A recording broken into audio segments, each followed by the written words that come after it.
Cageside with John Morgan. And welcome everybody. Post UFC 308 edition of Cageside with John Morgan. Side note, we are actually recording this on Sunday because we just couldn't wait to damn talk about this freaking amazing card. And so we jumped on after church and said, let's just knock it out. So without further ado, we're going to bring in my broadcast partner. His name is on the marquee. He was not in Abu Dhabi. He was in Las Vegas, Nevada, watching it from his couch starting at about 9 a.m. His name is John Morgan. What's up, pal? Well, first of all, let me just say that it was 7 a.m. when the first prelim started here in Las Vegas. So that was all right. I enjoyed it. Let me also clarify that while you are coming home from church, that's not exactly what was happening out here in Las Vegas. But you are right. It is on Sunday. Hey, listen, we both got some very busy schedules coming up this next week outside of the sport of mixed martial arts. But that did not stop us from enjoying the heck out of this fight card, man. I mean, what a meaningful fights, exciting fights. Great stuff. I mean, this delivered on every aspect of every expectation we had coming into it.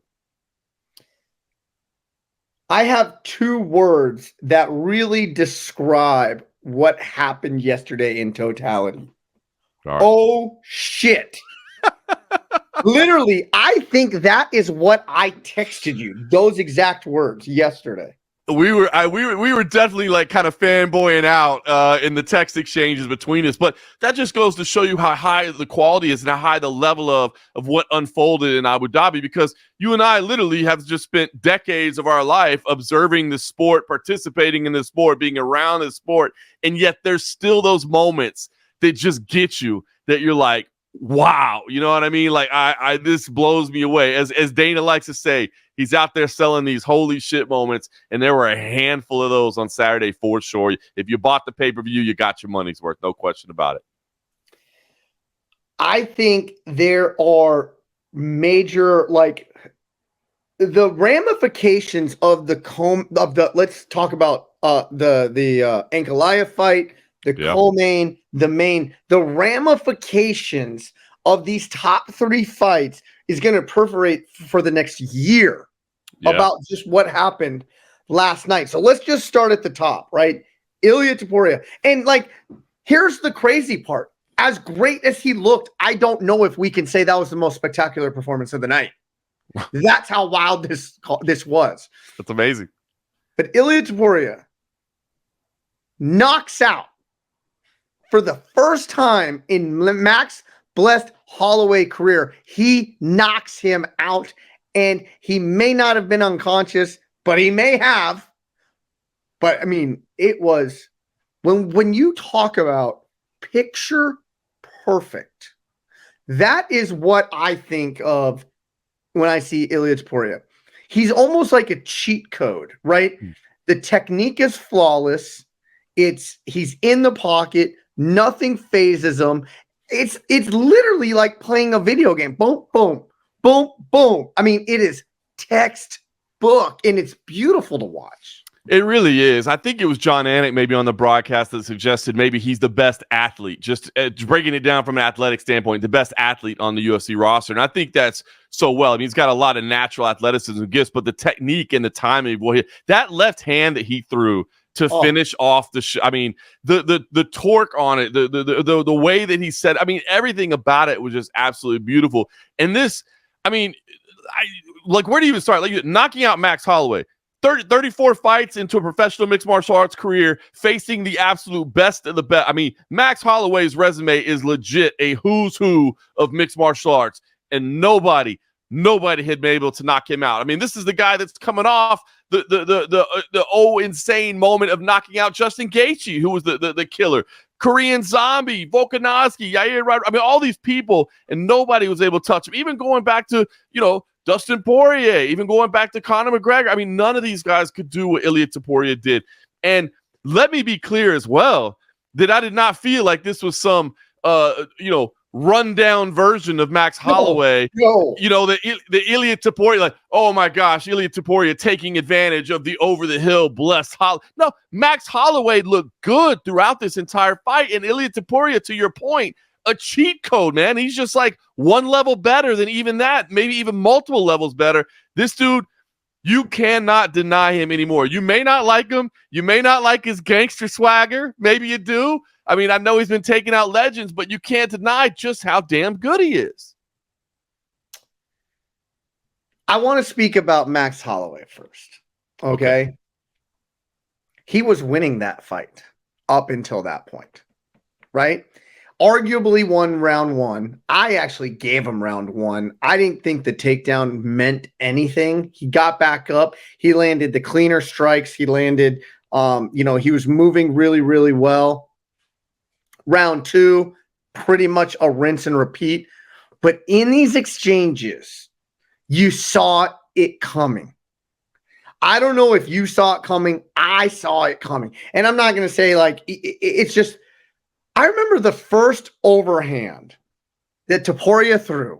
I mean, I think it grazed his temple. And I just go in the viciousness in which it was thrown by Topuria, and it missed. And I just said, oh, okay. And then Max, I think he felt it too. So he then started using that jab a lot more. But in that whole time, I saw a setup that Ilia started doing is he started using a double jab to start then coming over. And every time he threw that double jab and would throw, he might not have landed the right hand behind it, but he closed the distance a little bit more. And then that's where the fight happened. Then he closed the distance a little more. Round number 3, that straight right comes. It's the beginning of the end at that point, man. I mean, the guy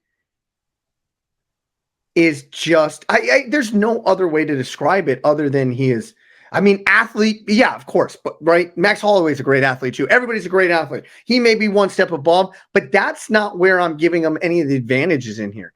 The technique in which he employs at every moment, he is not perfect in any situation, meaning he is perfect in every situation he is in that fight. His technique, his defense, he may have been getting clipped with a jab and a straight right hand, but guess what? It's because he was the smaller fighter, and I don't give a shit what the fight stats say. His reach was not the same as Max Holloway. That was evident yesterday. I swear to God, in that first round, I said John Morgan said his reach was the same. Then I saw it on the fight stats on the broadcast. I said it is, and then you saw it in the first couple of exchanges. I said they are full of shit. I thought the same thing, man. I was like, because I had seen the stat we talked about last week, and I fully expected when they brought up the tail of the tape on the broadcast that it was going to be way different. But, it definitely proved not to be correct in effectiveness. I think there's sometimes like effective reach where they measure it like from the armpit to the end instead of straight across. And I think if you measure that, it'd be different because you're right. Max Holloway was pumping the jab and looking good. And you're right. I think Topuria knew he had to take some shots to go in there, right? Like he knew, like, I'm going to have to walk through some jabs and some straight rights to get where I need to go. And Max Holloway, though he is coming off the knockout of Justin Gaethje, you don't think of him as that one hitter quitter, especially early on. So I think it's like, hey, let's at least walk through this. So I think he knowingly took some damage along the way. But you're so right. Everything he does is so technically sound, and he approaches it the right way. And can I say a little bit of kudos to actually both men as well? Hey, Ilia Topuria was talking that game, but he backs it up. He said, I'm going to walk out to the center in the first 10 seconds, and I'm going to point to the center of the cage. Now, Max Holloway from the beginning said, bro, I'm not engaging with you in the first 10 seconds. That's not what you do. That's not how you do it. But credit to Ilia. He went out there and did. He pointed to the ground right in the center, and I was like, man, look at this. But the guy is so good, man. And I guess to make sure that we're factually correct on the record, David Letheby scored it as you did it with round 1 going to Max Holloway.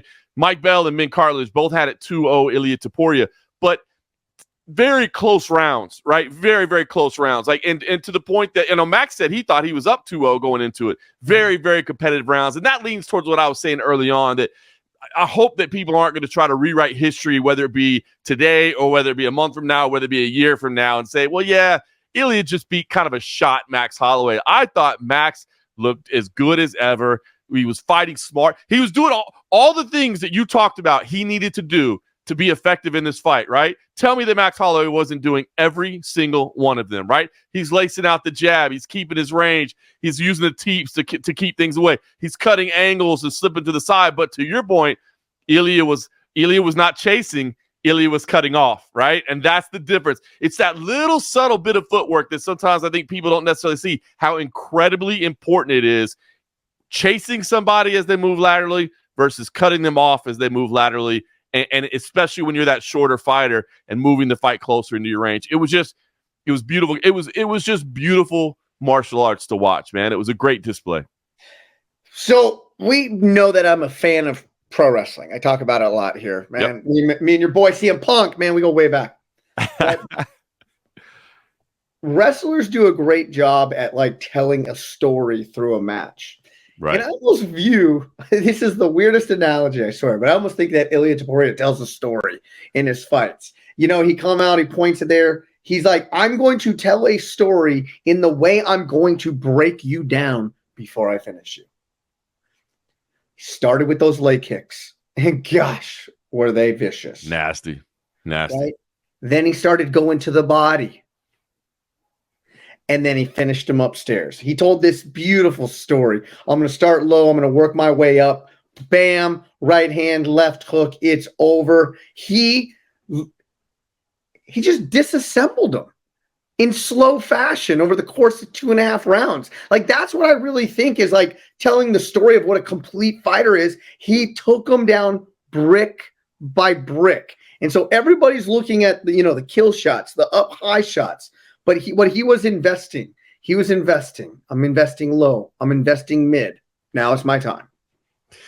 It's so true. And I love the parallel there, man. And you know what's crazy is, so we're sitting here praising this man striking. Not only does he have power, not only does he have speed. He texted me this exact thing last night after the fight. Dude, I mean, normally a guy like this, we'd be like, oh, well, next time you face him, you might need to take him to the ground. I think he's better on the ground. I mean, we talked about it going in, right? What did he do to Bryce Mitchell, who Bryce Mitchell very closely. Dude is an absolute savage on the ground, and he toyed with him. You know what I mean? Like, this dude, I think he actually might be a better grappler than he is a striker, and he just took out Max Holloway on the feet. The sky is the limit for this guy. And you talk about the story, and you talk about, because look, there was a time in my life where I thought, and look, it was necessary in the early days of mixed martial arts to completely separate it from pro wrestling, to get people to understand that this was a real fight, because people didn't get it. Those days are gone. People get it now. So I say embrace the pageantry, embrace the storytelling, embrace the lessons you can learn from the sport of pro wrestling. But you talk about the story. How about the close of the story? And I don't mean just the tactical story, but the story of the fight itself. When here's the guy that's been the heel, that everybody's been booing, that everybody's been talking bad about, and he immediately goes up to Max Holloway afterwards and says, man, you're a legend. Thank you so much. I watched your career. I've watched you rise. You were an example to me. And he said afterwards, Max Holloway has been an example to me and for everybody in the sport, and I hope I can be that guy now. So even if you haven't liked this guy, I think he's been kind of embracing playing the heel, because he needed to generate a little bit of heat. He needed to generate a little bit of interest. All these things that you learn for the world of pro wrestling. But at the end, you see, hey, man, the guy gets it. He understands. He has respect for his opponent. He took the challenge very seriously. And this dude looks like the complete package, both as a fighter and on the mic as well. And the UFC is doing their best to book this man in an event in Spain. And that's going to be on another. I mean, you're talking about Sergio Ramos in the crowd, who a lot of people may not know Sergio Ramos, but Real Madrid, you probably heard of that team. I mean, one of the most valuable, largest sports franchises in the world, and he's in attendance and in the cage for this guy. I mean, that tells you the type of star power that this guy has. So, man, just so many cool things happen around Ilia Topuria. And if you weren't a fan before, and I get it, he's faced 2 legends in a row, which might have made you not like the guy very much. He's a little smug. He's a little smirky sometimes. A touch of smug sometimes. But the dude is the whole package, man. He's an incredible mixed martial artist. He's incredible. I don't see a lot of weaknesses in this guy. Eric, the next time he gets a title fight booked, and me and you were on that pre-fight breakdown talking about his opponent's best path to victory, I don't know where we're looking. We're gonna be watching a lot of tape, because I just don't see right now where most fighters I can see. I think here's where the opportunity is. I don't know right now where the opportunity is. We haven't seen him in ultra deep water. 3 rounds with Josh Emmett, maybe, but he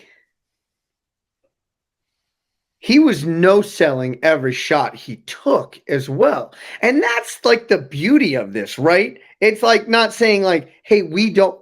Yeah, he's so proficient and he's got great power and he's got this and he's got that and all the attributes he has. But can he take a shot? Yeah. Yeah, he can. Yeah, all right. Yep. So it's like, it's like you look at those guys walking down the street. It's like, man, you have to have great hair, good looking, and a good body too. Man, F that guy. Just like a common guy like me. F that guy. It's like other fighters have to be looking at Topuria and being like, he can take a shot. I don't know if he's better on the ground or the feet. He's probably the best in the world at both. F that guy. Like, what am I supposed to do here? Like, where am I supposed to go with this? Think about this, right? He's rising up the featherweight ranks. He beats Jai Herbert, who Jai Herbert gave him a great fight, right? But let's say, all right, this guy's undefeated. All right, well, I mean, it's funny. We talk often about Bryce Mitchell because it's grappling. He did beat Ryan Hall as well. Now, granted, that was a whole different kind of fight, but just look at the run he's had, right? Hey, by the way, you want to see it's Sunday, obviously. My son came in. Hey, buddy, I love you. I'm working right now. Can you go out there with mommy? Okay. Hey, family Sunday, baby. You got to bring him into the mix. Yeah. Talk about this run, though. Hey, let's see how good this Ilia Topuria is grappling in. Let's put him up against Bryce Mitchell. Handles him on the ground. Right. Okay. Yeah, well, that was impressive. But can he strike? Let's put him up against the hardest hitter in the division. Let's put him up against Josh Emmett. Let's see what happens there. Oh, he went 3 rounds and stayed alive? Okay. Okay. So he can strike. Yeah, but can he face the greats? Let's put him up against Alexander Volkanovski. Oh, he knocked him out. Yeah, but that wasn't really a full strength Volkanovski. Let's give him another great. Max Holloway knocks him out. I mean, we always talk about the question marks, right? What do we want to see? Got to answer this question. Got to answer. I just don't know what the questions are right now. The question is, sorry, man. Good Sunday, crazy. You know what I mean? The question keeps it real. Yeah, man. The question is, are there any deficiencies? That's the question to me. Is there anywhere? I think if there's anything you can say, we haven't seen him up against a top tier wrestler per se. You know what I mean? Right. Maybe. I don't know. But listen, I'm splitting hairs here now. Like, that's the only thing we have to say. Is there any chink in armor? But I don't know. I mean, I'm going to look at it. Bryce Mitchell, great wrestler, even better jiu-jitsu. I don't know. Alexander Volkanovski, not known for his wrestling, great defensive wrestling. Jai Herbert, Ryan Hall, Damon Jackson, Zalal. I mean, if there's any one thing that could give this division, like, maybe I can do something, it'd be wrestling. But you better get into an advantageous position if you do take him down, or just pray to hold him against the cage. Because from what I see, if we're going against body of work, and like you said, I'm not going to say he got rushed to the top, but like after Bryce Mitchell, it was like almost no denying, like, you got to give this guy the next shot, what he did there. Right. There were still questions. Did he earn this, that, and the other? And then flying colors across the board. I just don't know if I've ever seen. Now, this is high praise. I don't know if I've ever seen a more complete fighter in the history of this sport. Maybe John Jones. John Jones probably is the most complete fighter, because he was a Division I wrestler. He's he has great submissions, striking. Next is Ilia Topuria. I mean, the guy is, and Demetrius Johnson. Let's put Demetrius. You got to put Demetrius Johnson. I was right, but I'm just saying, from what I've seen with the power, the technique, and then we know what he can do on the ground. I mean, he's coming out right now and saying, "I am going to submit Islam Makhachev." He is in the post fight. He says, "I'm going to submit Islam." Wow. Tough assignment there. But I mean, listen, I would not doubt this man in anything he says right now at this point. If he says he's going to do it, then sign me up. A lot of options on the table. Right? I mean, Volkanovski came in for a potential rematch. Diego Lopez was the backup, and so you got to think he's out there. Pointing to the wrestling aspect, Mosar Evloev is out there, but he's got Aljamain Sterling up first. But if he can win, the undefeated guy there with some great grappling as well.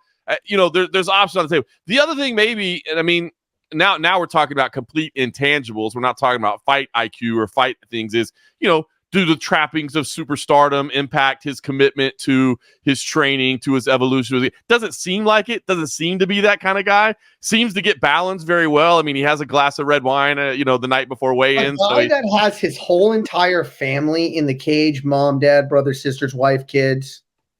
This does not look like a guy who gets trapped by superstardom. I don't think so. I don't think he will. That's a true test of a man, in my opinion, is at the highest of the highs. What are you doing with it? His entire family was in there, man. That's awesome. Great. Good for him, man. And so I look at somebody like that, and Daniel Cormier, I love how he said, he goes, what is your why? Your whole entire family is in here. You know what I mean? Same thing with Robert Whittaker. We know his why. But somebody like that doesn't look like he gets stuck with the trappings. Like, he is singular focused on making as much money and being the best in the world. Like they said, his dad started teaching him jiu-jitsu at the age of 4 years old. It's incredible. It's incredible.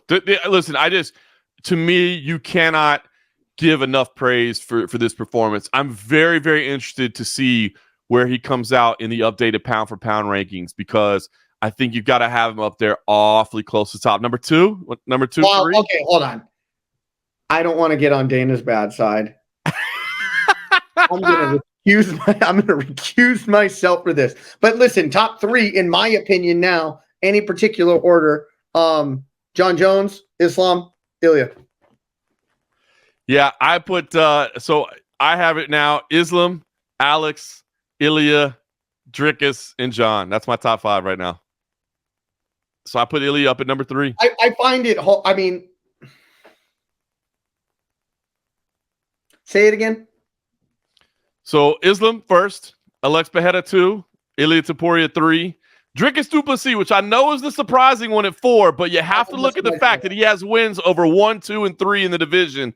And then I have John Jones number 5. Now, I will always point out, John Jones is only sliding down to me because of the level of activity he's had over the last years. To me, he's still the greatest of all time. I just believe greatest of all time and pound for pound number 1 right now on October 27th, 2024 is two totally different things. I know I'm going to have a hot take here, but I don't think Alex Pereira should be in that top 2 or 3. I know that's a hot take. Okay, here, and I'm going to tell you why. I said I think he's in the conversation of the most accomplished combat sports athletes of all time. The most accomplished combat sports, right? But if we're going to go pound for pound, that means that we see him against complete fighters, right? Of course, he's knocking out people, this, that, and the other. We haven't seen him against the high. Listen, if he beats Ankalaev, now we're talking. Because now he's going to go against a guy, his size, his strength, and a guy who is a stud Greco-Roman wrestler. And so I haven't seen that him against that dog wrestler yet. And that's the only reason. You know what I mean? All right, now you can say Jan is a wrestler, and you know what I mean? No, I understand what you're saying, and that kind of will lead us into Magomed Ankalaev's performance as well, even though we certainly want to overlook the co-main event. But let me show you something on my light heavyweight rankings right now. This is pretty incredible. Alex Pereira, obviously the champion. Magomed Ankalaev was already number 1 for me, so he stays right where he is with his win over Alexander Rakic. Number 2 is Yuri Prochazka. His last fight was a loss to Alex Pereira. Number 3 is Jamal Hill. His last fight was a loss to Alex Pereira. Number 4 is Jan Blachowicz. His last fight was a loss to Alex Pereira. Then you have Alexander Rakic, who just lost to Magomed Ankalaev. I have Khalil Roundtree at number 6. His last fight was a loss to Alex Pereira. So it's like, I mean, the dude is knocking out everybody up there. Now, 4 of the top 6. That's it. And the only other ones is Rakic, who's lost to Ankalaev, and Ankalaev looks like to be his next. Yeah. The only reason is that, like, his last loss at middleweight was a knockout loss. Correct. Then he goes up. Right. And so, yeah, he held the title, but he got knocked out by Izzy. He goes up. Now he's on this magical run again. But I just need to see that to put him in that top 4 or 5. That's all I'm saying. Now, listen, if anybody wants to take a trip out to McMahon Island, there's not a lot of population out there on McMahon Island right now, bro. I think you're about the only one that doesn't want to put Pereira in that part. That's why I just said I know it's a hot take.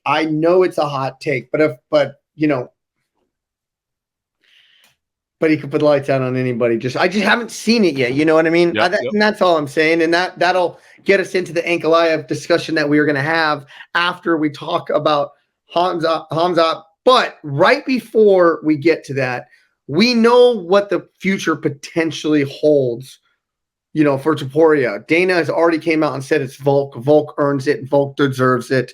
I don't think anybody has a problem with that, right? I don't think so. Yeah. I don't think so. Yeah, I mean, like I said, it's kind of unfortunate for Diego Lopez, who's on the rise right now, but his time will come. You know what I mean? His time will come, and there's other contenders. And I think Dana said it perfectly. Like, Volk did everything. He accomplished everything. He said yes to everything. If he wants this, I mean, hell, even Ilia didn't have a problem with it. You know what I mean? Even Ilia is like, well, absolutely, champ. It's 55. Does Max go to 55 now, and that's his new home? Has to. I think he has to. I mean, if you think about it, I mean, now we don't know how much the impact was, and you can't necessarily compare apples and oranges, but you come off a knockout win of the Boogeyman at 55, and then you have a knockout loss at 45. Did that extra 10 pounds cut? Did that have anything to do with it? Maybe. But if anything else, it's fresh matchups. You know what I mean? Because listen, okay, you just lost to Ilia Topuria. Are people going to be calling for that rematch? No, they're not. Let's say Alexander Volkanovski 3 times. Well, that's what I was going to say. Let's say Volkanovski goes out there and starches Topuria, right? You're like, oh my gosh, Volk is back.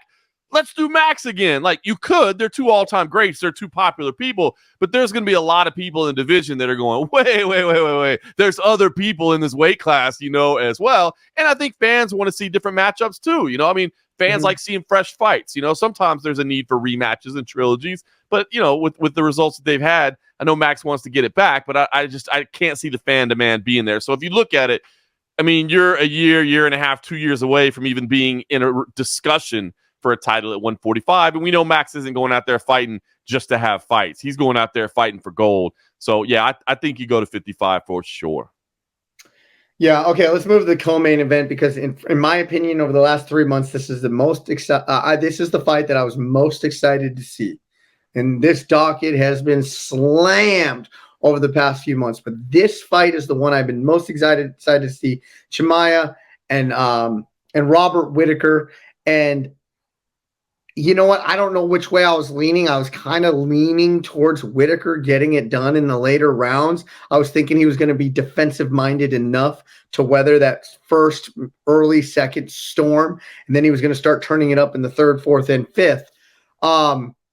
And I was hoping we'd get there because in my honest opinion, I wanted to see a maturation of Chimaev in those later rounds. And I wanted to see what he could do because they said he switched some things up in training.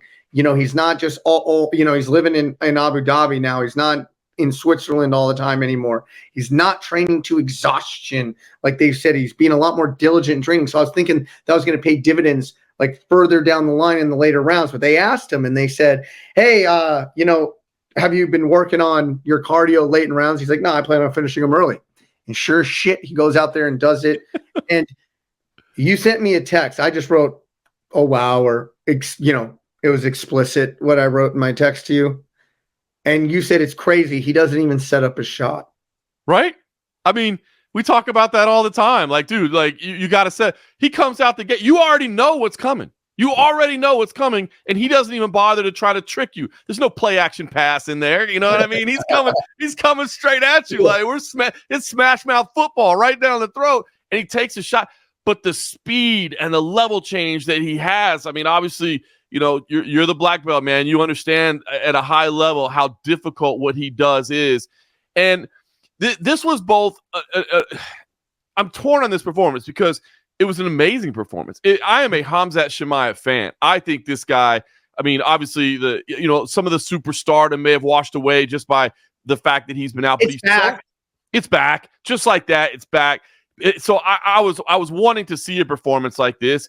You and I are big grappling fans, so I love that he can go out and just dominate somebody with this grappling. You know what I mean? Like, it's so amazing to watch. But it's weird because I was hoping to get questions in. And I feel like the questions that we came into this fight with, we still have. Now, you beat a guy like Robert Whittaker, maybe those questions don't matter, but we still want to see what happens late with him in fights and what happens. But this was a great performance. And I will say this, as smothering and aggressive as he was, I did feel like, and you can tell me if you sense this, but while it was the typical aggression that we normally see, it did feel like a little bit more of a controlled aggression, right? Like, I am going to attack. I am going to chain attack. I am never going to let you relax, but I'm also not going to be so frantic and antsy. And you get it, right? I mean, when you have those tense muscles, that's when you start getting tired. And so to me, while we never got a chance to see round 2, 3, 4, 5, it did look to me like he was competing at a pace, while still an incredible pace, that looks like he could prolong it a little bit more. Did you get that same observation? 100% I got that. Now, there's a lot to unpack in what you just said. Number one, the speed of his shot. And I don't even want to say his level change, right? Because it was a blast shot. But yeah, obviously he level changes in. But I kind of saw something on his shot, and then later in the round in his immediate reshoot. The way he does it, I saw something in it. It's like this guy, we've heard of like a low single, right? A low single leg, where it's almost down towards the ankle. Right, where somebody will grab like a low single, they'll grab it that low and then bring it up, maybe up higher, and then start running the pipe with it. What I saw both times, and I've always said this, is that like he changes angles so fast on it. But what I noticed is on his shots, he's not really going under the typical under the butt above the knee. That's usually where most wrestlers are going to try and grab right underneath the butt, clasp your hands, and then run it one way and take somebody down. I noticed his entries are coming in where he's diving his head almost between their calves. It's so low, which doesn't let the person sprawl, and he almost times the sprawl to then come up to the body lock and come around the side. Yep. And I saw it twice the same exact way. I saw it in his shot, his initial shot, where he may have set it up, but he almost like cat pawed just to do it. And so low, Whittaker sprawled, tried to push the head down. He gets to the body and comes around the back really quick. And then when Robert Whittaker got out for all of a half second, his entry was the same exact way. And it was a low double. Like I almost call it like a low single, but it was a low double. When that sprawl happens, he raises his hands up around the waist and takes the back and puts a hook in.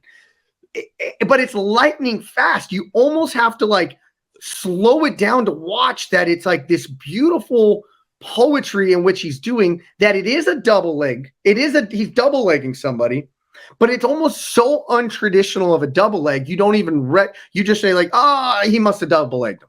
Does that make sense? 100%, because there's you talk about like teaching somebody to grapple or whatever, it's like, hey, drop down to the knee, drive forward, head inside, turn to the side. It's like 4 steps, right? But he does that all in one motion, and it's so gorgeous. It's poetry, like you said. It's just smooth. You've pointed out before, but it's so true. It's that angle cutting, like you said. It's so quick. He's not attacking you straight on. He's attacking you in switching, because that's where the angle changes, and that's where the balance. The other thing that I thought he did beautiful, and I watched this, that I just think is absolutely gorgeous. So Whittaker would try to defend, get his back to the cage, right? And Khamzat would like sneak around, like, I'm trying to take the back. I've got one hook in. You won't let me go to the back? All right, cool. Let me just hit the little broomstick sweep out here, kick your other leg out, and now you're on the ground. It's gorgeous, and it's so tough to defend.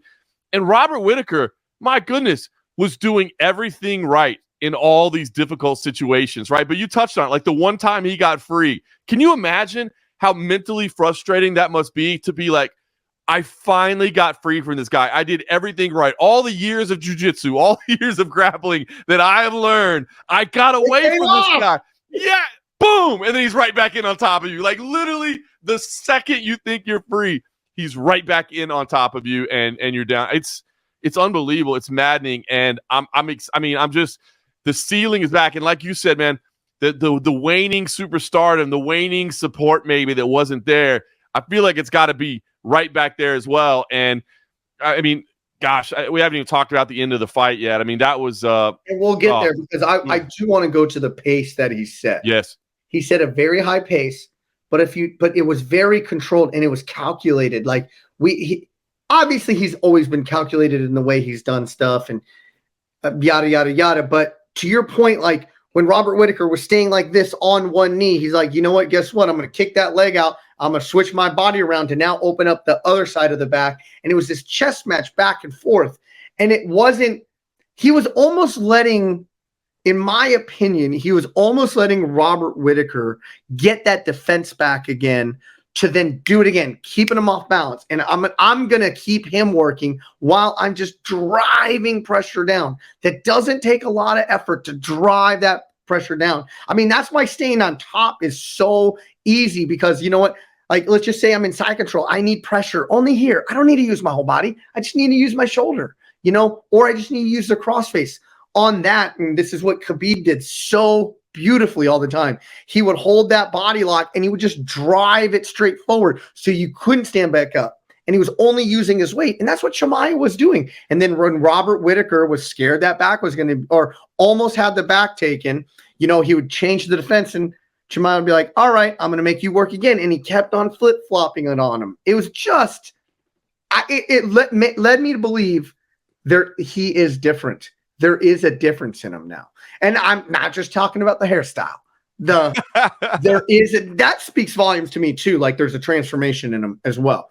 But he did fight. He fought at a frenetic pace, but it was a lot more sustainable, diligent. Yeah, I think it was a much more diligent is the right word. It was sustainable over time. As you were talking about, it kind of reminds me, like, for maybe somebody that isn't, into high level grappling, think about it like in striking terms, right? Like you literally can't defend your entire body at one time, right? So a striker that's patient, that knows, that's just calm in the moment, because that's what Khamzat is. In the fray, in the franticness, he's calm. So like a striker, if the hands are up, you go to the body. If they cover the body, you go to the head. You just look for where the opening is, and that's what he does. It's like he's not trying to force anything that's not there. It's just, what are you presenting me? Because that's the way this is, right? It's just this beautiful human chess match. You go here, I go here.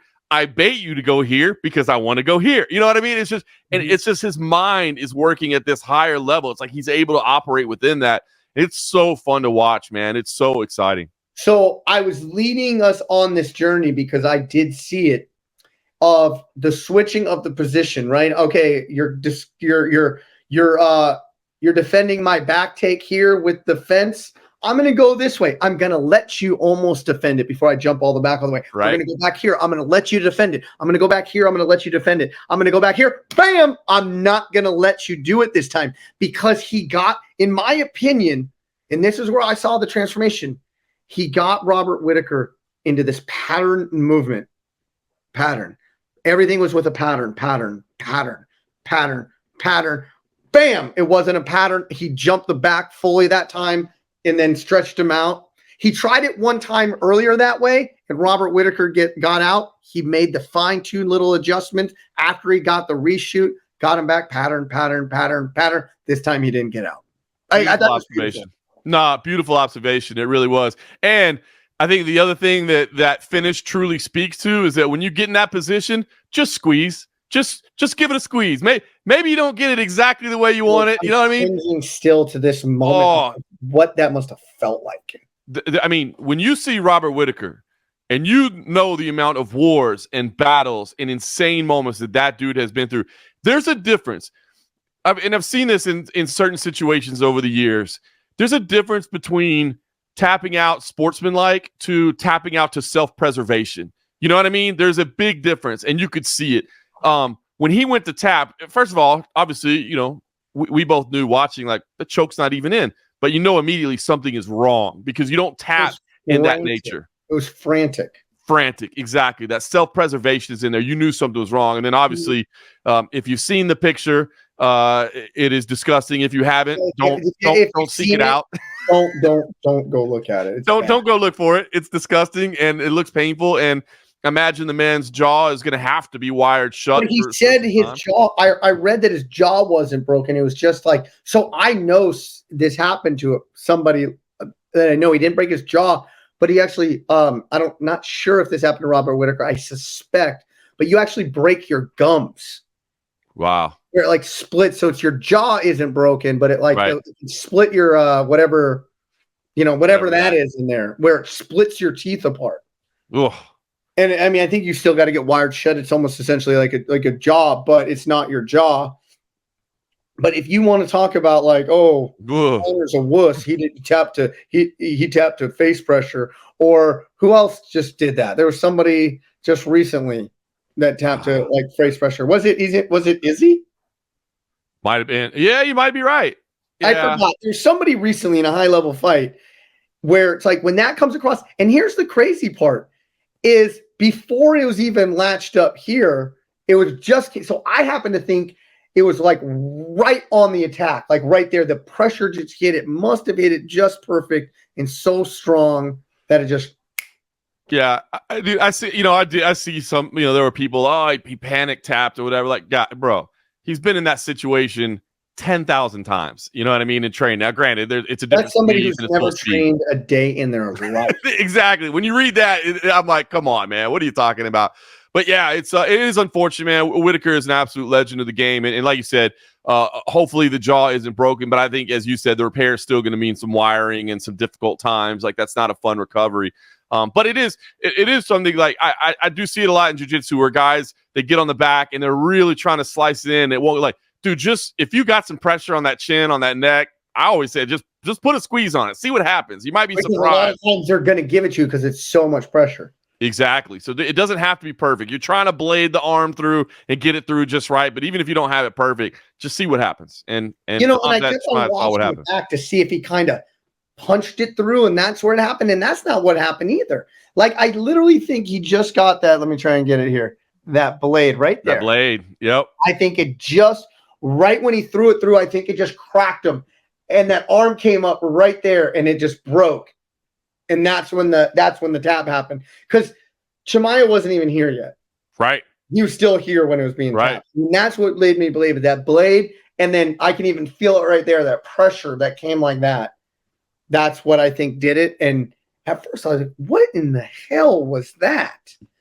And then, Anik was like, oh, I think he said something about his jaw. And I'm like, yeah, but I didn't see the crowbar and I didn't see this, but I guess it doesn't matter when you're a freak Chechen wrecking machine. That dude is just devastating. So that brings us to the question that you posed ahead of this card. And I think it's a valid one, especially. So after the fight, Dana White was asked, hey, you already said Dricus Du Plessis and Sean Strickland, but after a performance like this, does Khamzat Chimaev maybe jump in? Now, Dana didn't say, yeah, I think Khamzat is in, but he also didn't say, no, we've already promised it to Sean Strickland. He said, that's a good question. Call me on Tuesday and we'll talk about it. And I think it's very, very interesting of what the UFC ultimately decides to do. I think a lot of it, how we talk about, I think a lot of it will boil down to fighting overseas. There you go. It's going to boil down to how does the schedule line up, location, where is a title fight need? Honestly, I think that's all it's going to boil down to, because both have legitimate cases for why they deserve title shots. Both are marketable opportunities. I think it's just going to depend on, hey, do we need this title fight in Abu Dhabi or Saudi Arabia, or do we need this title fight in Las Vegas, for instance? And I think depending on how they go, that's how you decide. I mean, I don't think anybody's going to argue with you there. I think at this point, I think the fans would be clamoring for Chimaev a little bit more at this point, even though like Strickland is the much beloved Sean Strickland now, which is wild to say. But I love watching him. I love his rants just because it's comedic value to me a lot of times, not because I disagree or disagree. It's just like, man, I'm tuning in for entertainment. This guy's pure entertainment for me. But that leads me to this. We haven't been hearing from Sean Strickland a lot lately. Have you noticed that? Yeah, I mean, he posts a little bit to social media, but I think we're definitely hearing less. I think maybe he started getting some blowback of like, hey. Okay, that's where I was going with this. Yeah. I haven't heard anything. Is the blowback now, Dana has always said, I'm not going to tell anybody what to say, this, that, and the other. But, there are brands that need to be protected as well to a degree. So I just look at everything in a hole and saying, I haven't heard from Strickland lately. He's usually popping off. I mean, we're 10 days away from an election right now that he is heavily invested in, and I'm not hearing anything. Like, what's going on? Am I the only one thinking this? No, I think he is. It just occurred to me that normally, when fighters are trying to discover what it takes to be marketable, right? Because we know it's not just about wins and losses. Normally what people say, and I say the same thing, is like, look, man, don't be fake. Don't be who don't try to be somebody you're not. just take who you are and turn it up a little bit. Sean Strickland's probably the only guy that you're like, all right, here's the deal, man. Take who you are and just turn it down just a little, just a little bit, and that'll work out better for you. So I don't know. That's where I don't think he gets the next shot. I don't think he's high on the promotional's most favorite people right now. I don't know why, but I'm sure there's reasons. But I'm just saying it's curious that he's been a little quiet lately. And I love me some Sean Strickland, man. Give me more, not less. Whether I agree or disagree, it is great. It is great. Just entertainment value. But with that being said, it leads me to believe, because I haven't not heard of him, something may be brewing behind the scenes. Chimaev coming off this is like, golly, what he just did that night to Robert Whittaker. What Robert freaking Whittaker is, it's really unbelievable. Oh, that is a legend of the game. Robert Whittaker, I mean, a future Hall of Famer, to get that done is pretty incredible. To your point, Sean has not been posting a lot on Twitter and that sort of thing, but I will say he did say his instant response to this was, understand one thing, I am next in line. It's been said, it's been written, January, February, me and Dricus Du Plessis are scrapping. Go back to Chechnya and wait a few months. Well, then here comes the Sean Strickland part. Wait, sorry, UAE, you're not allowed in Chechnya, but hey, crypto scams while you wait. So a couple shots there fired from Sean. There's the boy we love. So, but look, I honestly think it's just going to boil down to the schedule. We don't know a ton about the 2025 schedule yet. Obviously, we got to finish out. We got some big things at Madison Square Garden. We got a year-end event in Las Vegas, a couple big pay-per-views. I think it's just going to really boil down to what champs are ready and where those fights are going to happen. Because if you're going to Saudi Arabia or you're going to Abu Dhabi, it honestly, just from a business sense, makes more sense to have Dricus Du Plessis versus Khamzat Chimaev. It just does. And I know that Sean Strickland doesn't even necessarily like, traveling that far anyway. And he said, hey, I'll hang out and wait. So maybe he'll just have to hang out and wait a little bit more. Now, if it's Australia in February, I don't know. Maybe it's up in the air at that point. Obviously Sean Strickland's got some history down there. He's got some fan support. So I really do think that's really what it's going to boil down to. I don't think the UFC is necessarily decided yet, but I think when they get together on Tuesday in the war room and they're having the meetings, they'll definitely start making some decisions. I get giddy when I think about DDP and Khamzat. I get giddy thinking about that fight. Listen, at this point, I don't think Dricus gets the respect he deserves, right? Now it's like, people have resting bitch face. He has resting exhaustion face. And I think people hold it against him. I said that exactly here, right? That's true. I think he's so good. I think he is a freight train. I think he's a powerhouse. And I think he's the guy who potentially could, derail, just because he is so big and so powerful, so athletic. He's a freak of nature at 185. Like, how that guy makes 185, first of all, is crazy to me. Then how he has the stamina to go 5 rounds repeatedly, even though he looks like he's exhausted within a minute of the fight. But I just think with the questions that we still have about Chimaev, is that I get giddy thinking about that fight now.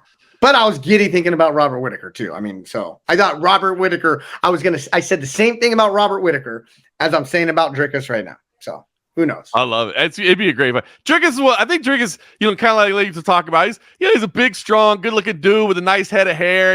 People are like, F that guy. You know what I mean? You're like, F that guy. Like, I hate that guy. They're like, well, have you ever actually talked to him? Nah, because he's a jackass. I don't like him at all. I'm like, well, no, he's actually a really nice guy. He gives to charity and stuff like that. He's in the kitchen on site. You know what I mean? Like, no, I don't like him. He's a jackass. It's a family church. Yeah, gives to charity. Volunteer work. He's at the leads to the elderly. Nah, I hate the guy. He's a dick. Making balloon animals with one hand, making gang signs with the other. So good.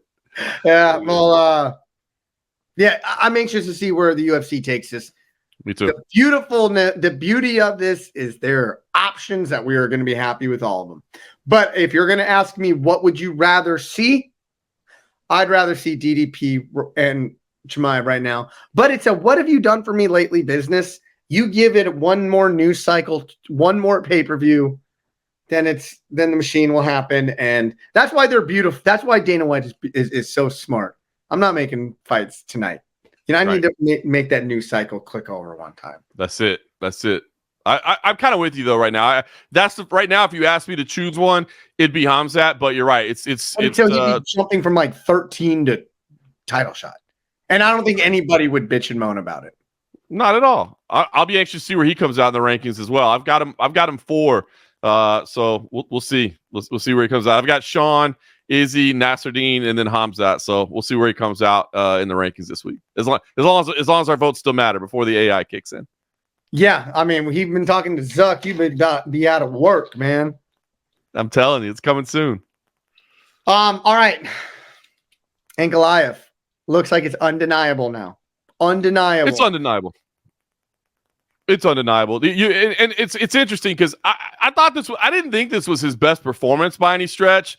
But he got done what he needed to get done. Like, there's nobody else. You know what I mean? There's nobody else, right? We laid out earlier in the show how everybody in that division has already lost to Alex Beta. This wasn't a bad fight by any stretch, but it wasn't a dominant fight. It was a fight that he didn't want to use his grappling because I think he's heard some criticisms of his grappling. So he says, I'm going to win this thing on the feet. He did so. Good fight. I guess Rakic is a guy that I think doesn't necessarily always get the respect that he deserves. It's just an absolute mountain, intense individual of a man. So this was a good win. I didn't think it was his best performance, but I thought it was a good win. But the bottom line is, you just can't deny the man anymore. He's got to be next for Alex Beta. Has to be. Listen, I think it was a phenomenal performance. I'm not going to say it was his best or his worst, but I thought it was a great performance. I mean, what I saw in there was a guy who was calculated with everything he did, right?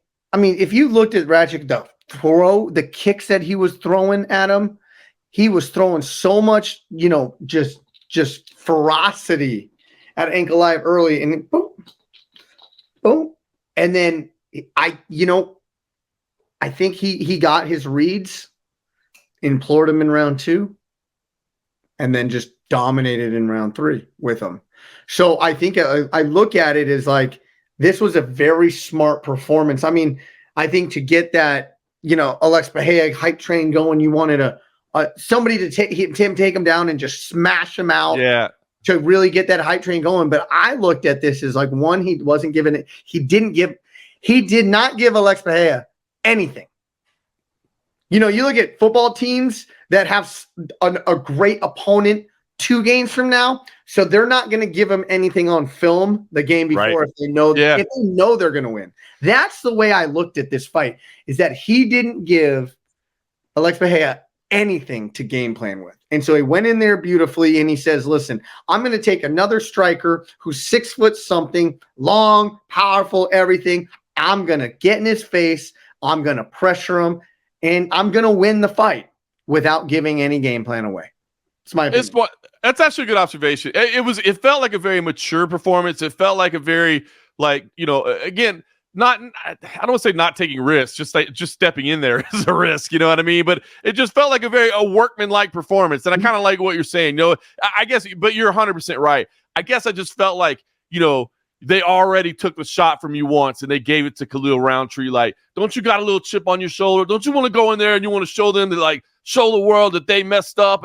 But by doing that may have given Rakic an opening to potentially screw things up and messing. So it was probably the smart, I think workmanlike is the right word. It just, he went in there, kind of punched in, did what he needed to do, got it done. There's no denying him. I guess, yeah, as a guy that, and I was happy for Khalil Roundtree as a person, but I did think if we were just looking at rankings, Ankalaev should have already had the title shot.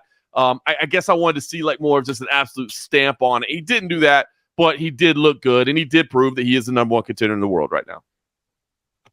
Without a doubt. And here's the question that I have is, what is, if any, is Ankalaev's relationship or training or whatever, because he's from Dagestan, but he's training out of other places. What is there a heavy association there with Eagle MMA, or I know he's not out of that, but with Khabib and that team?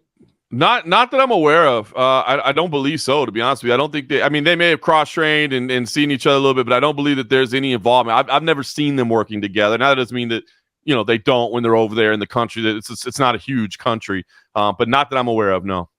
Yeah, just knowing it's from Dagestan, I just another guy from another gym that's ranked number 1 in the world. It's actually what I was thinking. Just savages over there, man. Just absolute savages over there, man. It's crazy.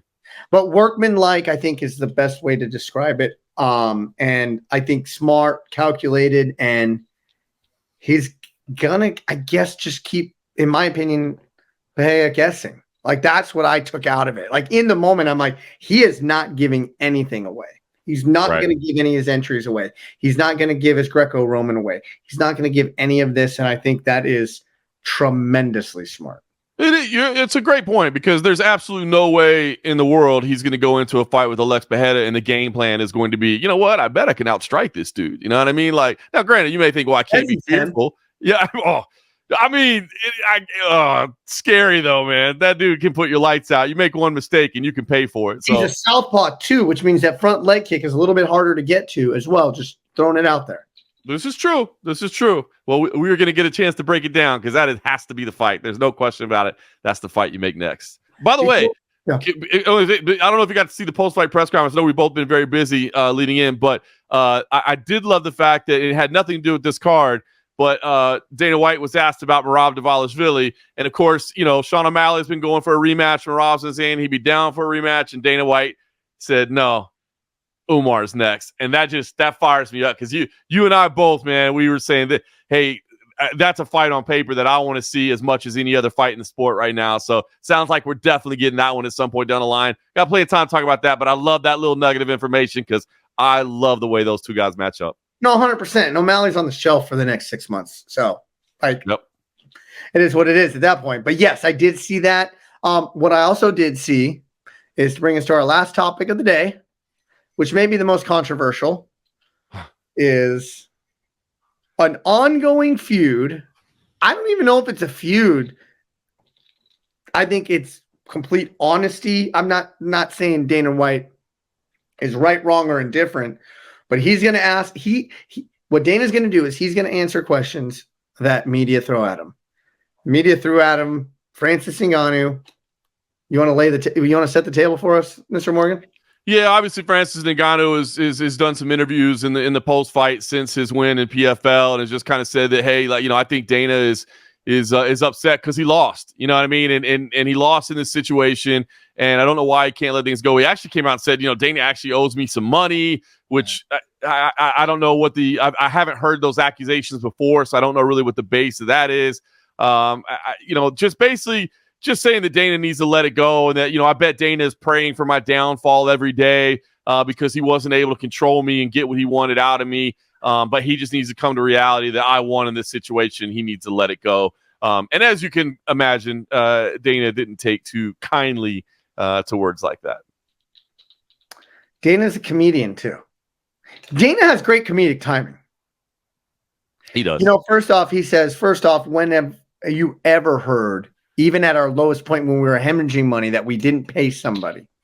Which I think is, listen, 100%. Love him or hate him, you have to agree with him there. Yeah, you may say, oh, well, you didn't pay enough, but the contracted amount was always paid. You've never heard anybody say, this was my contract and they paid me less, or they didn't pay me at all. You've never heard that. Then the next point he made was, in fact, I think Francis Ngannou owes us money and everybody out there for having to pay for that Derek Lewis fight, which is just funny, right? That was funny. That was good. I mean, obviously not factual, of course, that he should owe money, but it is funny. It is. He knows what he's doing. He's working the room a little bit. Then he goes on to say, I think I could care less about Francis Ngannou. The only time I think about him is when you guys ask me a question about him, which I do believe to a degree, 100%. And he goes, and the only person praying for Francis Ngannou's demise is the PFL, because they entered into a horrible contract with him and he will not draw pay-per-view numbers. Which leads me to a question. Do we have any numbers on the Battle of the Giants? The initial reports were very, very low. Not high whatsoever. So it does seem like it wasn't necessarily a big success on pay-per-view. Okay. And he said, which is Dana being funny as well, right? So he says, PFL is hoping for his demise just because they entered into a horrible contract with him and not drawing pay-per-views. And then the last thing is, I think, where the controversy lies. Okay, he goes in and starts saying how that Francis Ngannou, prior to the Stipe fight, the first Stipe fight, pulled some shenanigans, and Dana has never wanted to do business with him since that, and that he is not a good guy. Like, he poses as a good person, but he's not a good person. Now, listen, I got nothing to call Dana White a liar, and I've got nothing to say that he's calling him the truth. What I do know is everything that I've seen Francis Ngannou say in the media, go through, he seems like a good dude. But we don't know anybody until we know them behind closed doors. You probably know both of these guys behind closed doors to a degree. But this is where this has the potential to get a little bit ugly. It definitely has potential to get ugly. Listen, how much of this relationship is impacted by the management team of Francis Ngannou? Maybe that's where the real, I don't know how much this was actually discussions between Dana White and Francis Ngannou. Like, listen, every interaction I've ever had with Francis on or off the record, he does seem like a good guy. The story of what he's accomplished is unbelievable. He seems like a true man of character. And what he did in the cage 1 week ago was still heroic. I stand by that. Incredibly heroic. We know we talked about that at length. I mean, I've never seen anything in Francis to see that he's not a good guy. I think those are some pretty strong words to throw out there. Now, in terms of how business negotiations went and how, we've heard stories about Hunter Campbell, had multiple dinners and meetings and tried like hell and worked hard, and maybe they felt they were strung along, or maybe they felt that they were done wrong or whatever. But, those are all business things. So I think that's where it gets a little bit weird when you say he's not a good guy. Well, does that mean because you don't like the way he negotiates business? Because if you're talking about his character as a whole, that's a pretty strong statement to make. But again, there's a lot of closed door meetings that happen that we don't necessarily know about. Now, Markel Martin is a former UFC employee. I think Dana has probably always felt a little bit, I don't know, done wrong, I guess, in that situation, that here's a former employee of him that's now kind of negotiating against him. And so maybe there's some personal feelings in there.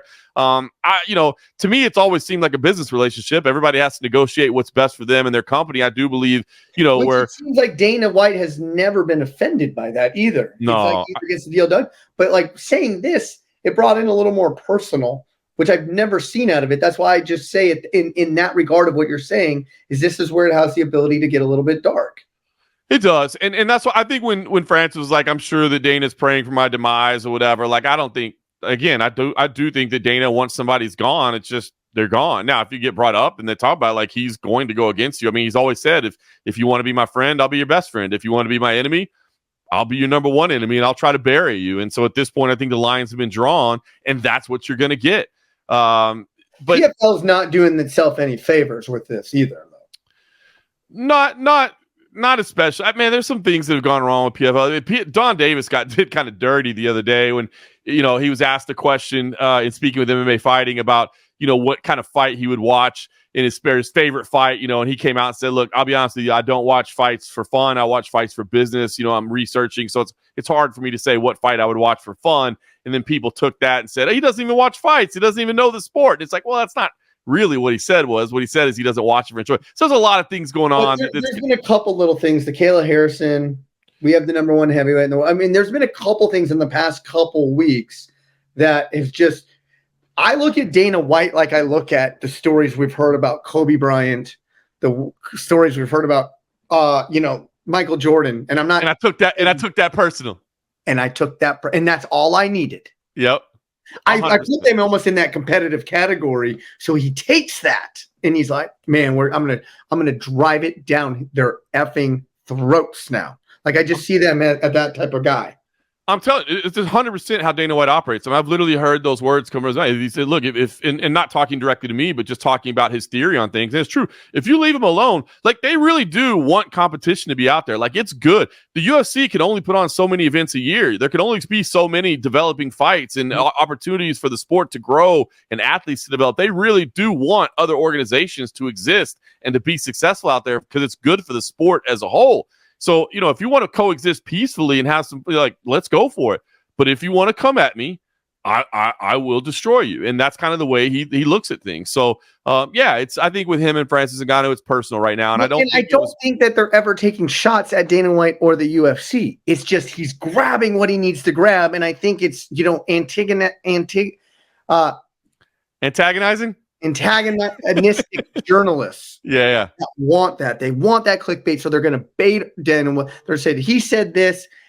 Like if we go on the power slap rant that Friday night, he says PFL better keep our name out their mouth. Like I saw vigor in that. He came with the stats fully prepared. I mean, he knew this question was going to come up and he was going to pounce all over him. But I don't think that like Davis or anybody is saying, Dana White, we are taking you out and we are the better promotion with the better fighters. They're praising their people. They want to try and perceive to everybody that they are on the level. And Dana White, and I just think to your point, they're getting done dirty to a degree, but at the same time, maybe not answer certain questions. Listen, Don Davis is a trip, man. He likes to stir the pot a little bit. You know what I mean? And so he will say things out there that will kind of get people talking a little bit. As he said, he likes to be a disruptor. But sometimes those things are going to be taken and used against you in certain ways. Now, I don't think, the media always responsibly, and sometimes it's not even the media. It's just, it's these content creators now and social sites that'll just grab the little clip because you're right. That's the part that's going to do the views. That's the part that's going to get the clicks. That's the parts that's going to generate the engagements, what generates the revenue. Those are the parts that are always going to be grabbed. And that's just the unfortunate reality of what's out there. So you have to be very, very careful what you say because it's probably going to be taken out of context at some point sooner or later. But I don't think the relationship can and will be used against you in the media. You know what I mean? So but there's definitely the claws are coming out a little bit in the back and forth. That's for sure. Well, man, this was a fun episode. Again, I'm going to preference now with what we said earlier, 308, just, oh shit. That is just what came out of it. And I really think the three-headed monster at the very end of the card, we didn't even talk about the back fist, the double back fist. Crazy. Knockout of the year candidate right there. I mean, have you ever seen that? Never. Never. I loved it, man. Unbelievable. I've never seen that. I've never seen a knockout like that. Unbelievable. And he's got one eye. Crazy. And so will he ever be able to fight in the United States? Probably not, because he can't pass the physical here. Probably not. I mean, there's some places he may be able to. There's other places that he probably won't. Reservation or something, but yeah, but they're not. I don't see I don't think Nevada would ever pass it. I don't think so either. Dana has said we think we can travel with them, but it might just be best to just keep him fighting overseas. Golly, but that was unbelievable. What you got going ahead I know we're on a Sunday right now, but looking ahead, what do you got looking ahead? It's a Sunday, but it's a busy week, man. I'm looking forward to it. I've got two events coming up this week to be on the mic for. So first, the CFFC Match Day. We're going to launch that on Thursday. Remember, October 31st. Up in Wyoming. It is the University of Wyoming and Campbell University going at it. It's the very first event of the college wrestling season. It'll be on UFC Fight Pass. So looking forward to the launch of CFFC Match Day. And then just try and get to Missouri and go to Missouri, Arizona State. We are going to Missouri 3 times this year. The full schedule. I went to Arizona State, so I'd try and come and catch. Oh, you're going to try to come out to that one? Oh, yeah. Dude, that'd be awesome. Let me know. That'd be a lot of fun. There's going to be some great events out there. Yeah, that'll be a fun one. The schedule's looking good, man. So we got that. There's 10 dates total. That'd be fun to see you out there, man. It'd be a great event. And then just a couple days later, actually, November 2nd, Saturday, we'll be at Langley, Joint Base Langley Eustis for a grappling event, Fury Professional Grappling. We've got a great one there. Pat Sabatini and Herbert Burns in the main event right there. Some high-level black belts getting at it. That should be a lot of fun. So busy week for me, although that may pale in comparison to your week, which I know you got a lot going on outside the world of combat sports. Yeah, so last night was opening night in the NBA for your Memphis Grizzlies, or my Memphis Grizzlies, not yours. Hey, they're mine too, baby. We're Grind City Media, so they're my Memphis. Oh, hell yeah, you are. So we had our home opener last night. I got three home games this week. In addition, I will be reffing Attitude MMA on the LFA Fight Network this Saturday night. Then I think I got 2 games next week, and then I'm reffing Gamebred MMA 2 weeks from now. Game Break Bare Knuckle MMA down in Biloxi, Mississippi. So, man, I am tremendously busy. I think I'm repping Fight Show the next 3 or 4 weeks in a row. That's awesome, man. I'll fire it up. That's awesome. The schedule's getting busy for me too. Once that match day schedule starts, man, we get busy, and then we got a couple of end of year events planned and some other stuff going on. So that's good, man. It's going to be a crazy stretch for me and you both. Yeah, man, brother. But hey, that's the way I want it, man. I can't sit 100%. Still. I can't sit. 100%. You can see me like in the podcast. It's probably obnoxious to people. I'm the same way, man. I'd rather be busy than sit around with nothing to do. Yeah, man. Well, with that being said, UFC 308 is going to perforate for a long time. Ilia Topuria, perfection. Chimaev, scary. Ankalaev, he's next. I think if we had one word for all of them, that's what it is. So, you got anything last to add? That's it, man. It was a great pay-per-view. And again, man, the things are going to get nuts. And then we'll lead to Madison Square Garden end of year. I mean, always something going on in the sport, man. John Jones, Stipe Miocic finally hurt. It's not too long away, bro. That's just a couple of weeks down the road, man. And we'll be talking about it again. Yeah, I mean, that's 2 weeks. Is that crazy? November 16th, Madison Square Garden, UFC 309, John Jones. But we have actually two shows between that. Brandon Moreno will be fighting this weekend. That's in the Apex, I believe, right? That's in I think that one's in Canada. That one's in Edmonton, and then the week after that'll be in the Apex. Oh, okay. Yeah, the Magny fight in the Apex. All right. Well, with that being said, for John Morgan, I'm Eric McMahon. Enjoy the fights.